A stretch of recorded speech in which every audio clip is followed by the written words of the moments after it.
My name is Ethan Wells. I'm a freelance journalist, or at least, I used to be. Now, I don't know what I am anymore. 3 weeks ago, I received a small package at my apartment in Chicago. No return address, just my name written in black marker across a plain brown envelope. Inside, a single cassette tape. No label, no note, just the tape. Curiosity is a disease for people like me. So, I dug out my old cassette player from college, dusted it off, popped the tape in and pressed play. What I heard changed my life.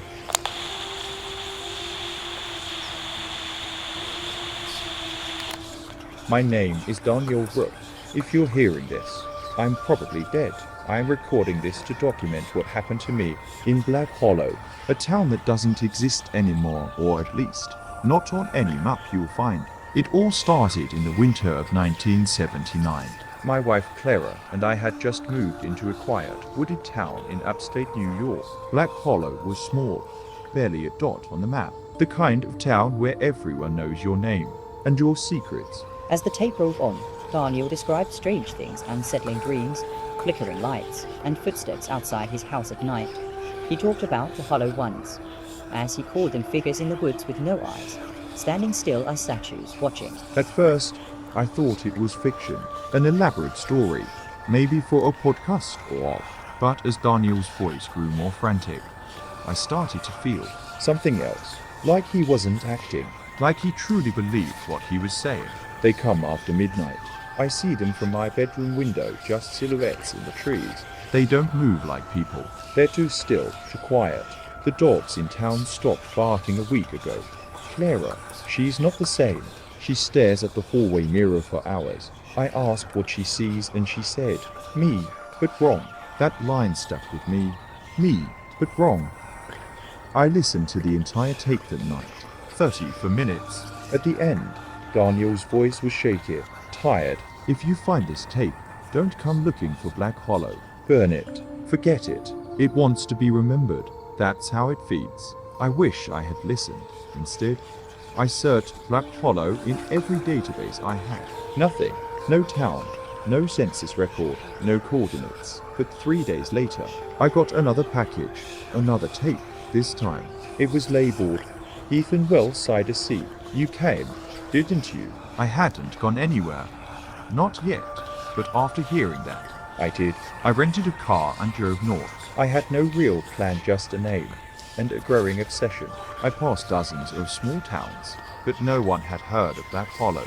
Not until I stopped at an old gas station 12 miles outside of Albany. I asked the clerk about it. She froze. You don't go there, she said. I asked why. She looked me in the eye and said, because no one ever comes back right. That night, I found it. There were no signs, no welcome boards, just a cracked road leading into the woods. I followed it, and then the trees opened. A single lane of broken houses, leaning like they were tired, windows boarded, silence thick like fog. This was Black Hollow, and yet it wasn't on any map. I found Daniel's house. I knew it was his because the door had his name scratched into the wood. Brooke ... It looked like no one had lived there in decades. Inside, it smelled of dust and something sweet, rotting. The tape player was still on the table, the same one he must have used. And next to it, a mirror. I stared at myself for a moment, then blinked, and the reflection didn't. My breath caught. I backed away slowly, then I heard it.